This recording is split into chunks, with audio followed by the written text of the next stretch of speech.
Adamjee cantonment কলেজের ছোট ভাইরা, তোমাদের জন্য আজকে আমি নিয়ে আসছি হচ্ছে কেমিস্ট্রি ইয়ার ফাইনাল পরীক্ষার যে সাজেশনটা, যেটা তোমরা যদি করো তাহলে 100% কমন পাও।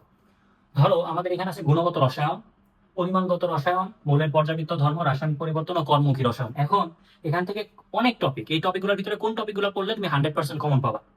ধরো গুণগত রসায়ন থেকে তোমার দুইটা সৃজনশীল আসবে, তাহলে কি কি পড়বা? দেখো, গুণগত রসায়ন থেকে রিডবার্গ সমীকরণ।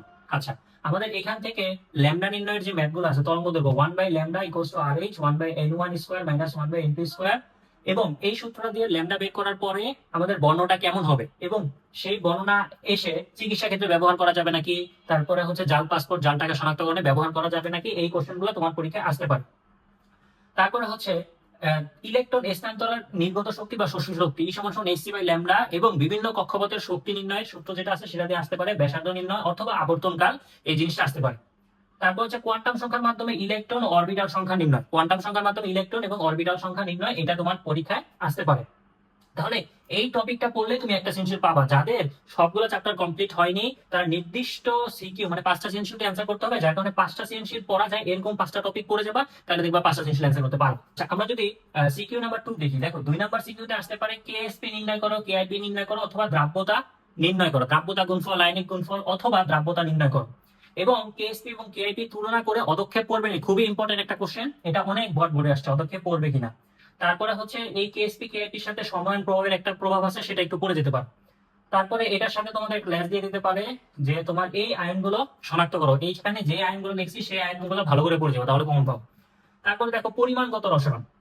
পরিমাণগত রসায়ন হচ্ছে সেকেন্ড পেপারে চ্যাপ্টার 3, এখান থেকে যেটা যেটা করবা তোমাদের সিলেবাসে খুব কম আছে, পিপিএম, পিপিবি, পিপিটি, তারপরে পার্সেন্ট দেওয়া থাকলে ঘনমাত্রা নির্ণয়, দ্রবণ প্রকৃতি, তারপর পিএইচ। এটার সাথে আরেকটা জিনিস পড়তে পারো, সেটা হচ্ছে যে কতটুকু পানি মিক্স করলে, মানে লৌহকরণের যে ম্যাথগুলো আছে, কতটুকু পানি মিক্স করলে ঘনমাত্রা কমে যাবে, এই ম্যাথগুলো আছে। দেখবা যে এগুলো যদি সমস্যা হয়, আমার পেজে অথবা ইউটিউব চ্যানেলে এই ভিডিওগুলো দেওয়া আছে, এগুলো করলেই হয়ে যাবে।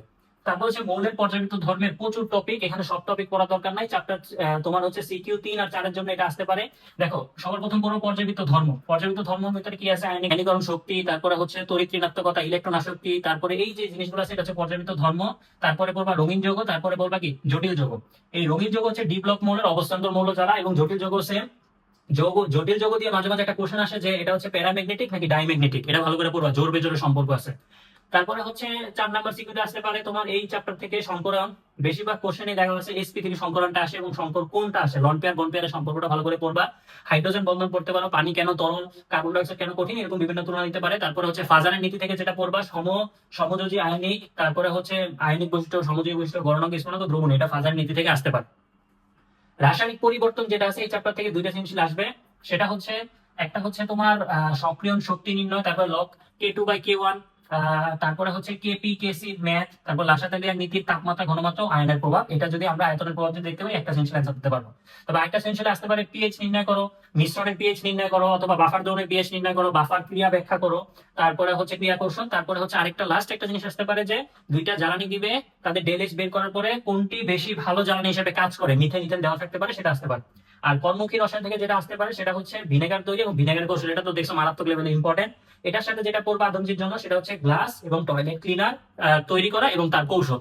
তাহলে দেখো, এখানে একটা জিনিস রয়েছে 2টা, 3টা, 4টা, 5টা, 6টা, 7টা, 8টা। এই 8টা সৃজনশীল থেকে তুমি বেছে বেছে জাস্ট খালি 5টা সৃজনশীলের প্রিপারেশন নিয়ে যাবে, তাহলে 5টা অ্যান্সার করতে পারবে এবং ভালো করতে পারবা। দেখো, মনে রাখবা গুণগত রসায়ন থেকে আসবে 2টা সিকিউ, তারপরে হচ্ছে মৌলের পর্যাবৃত্ত থেকে আসবে 2টা সিকিউ, রাসায়নিক পরিবর্তন থেকে আসবে 2টা সিকিউ, কর্মমুখী থেকে একটা সিকিউ, আর পরিমাণগত থেকে একটা সিকিউ।